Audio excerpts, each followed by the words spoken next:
Little baby bunting, little baby bunting, daddy's gonna hunting, gonna fetch her. Agnes, it's me, Billy.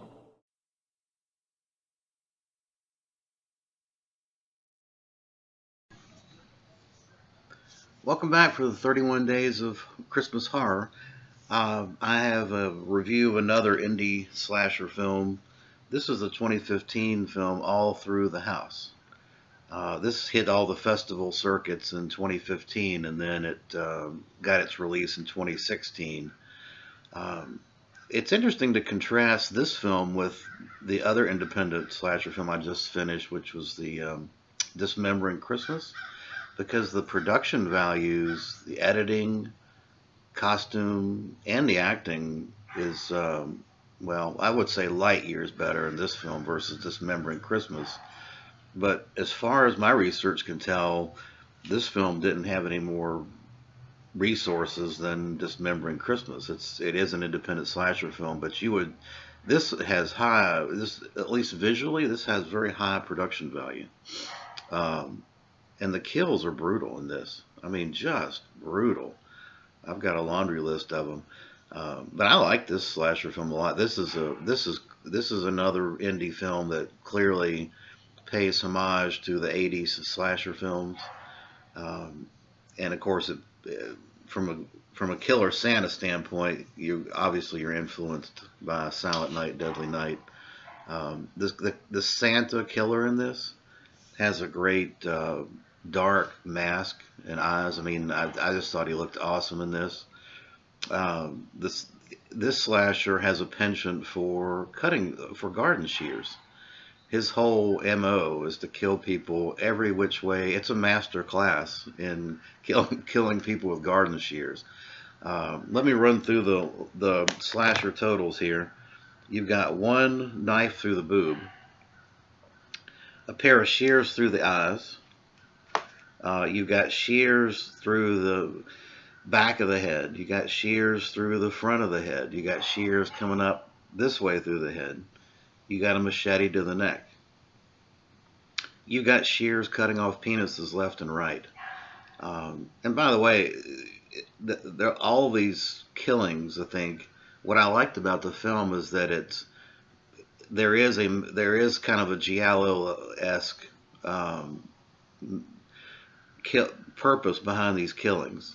It's not just a crazed Santa on the loose. There is a kind of a wraparound logic to what's going on, to the extent you can have logic in a slasher movie. You got one wheelchair, one old woman pushed off a cliff in a wheelchair. I like that one a lot. One set of fingers chopped off with the shears again, and then you got the shears to the neck. And then you got a pretty decent cat fight with a very nice left hook. I don't think it's as good as Silent Night, Deadly Night left hook when the kid takes out Santa with that roundhouse left hook. That was very Joe Frazier-esque, but this was a decent left cross.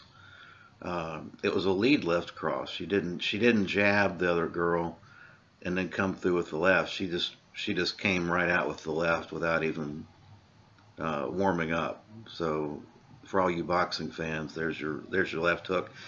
Anyway, that hits 12 points, and I think it's a slasher film that gets my thumbs up. I would say it's a 6, 7 out of 10. There's the only special feature that I have on this is the commentary track, which I am probably going to listen to today. I did not listen to it yet. There's no reversible cover art. But yeah, this is a good slasher film. Now the ending does try to tie all the killings and the backstory to the killer Santa together, and it got a little convoluted, maybe a little bit too much going on. I think they tried to make it one of those wrap-up endings that was just kind of off-the-wall bonkers, and it was off-the-wall bonkers, but it was a little bit hard to follow. It was almost too bonkers. But I did enjoy it, and it does have a twist ending, which I won't reveal. That for the most part, I liked it. This is clearly a homage to a number of the '80s slasher films.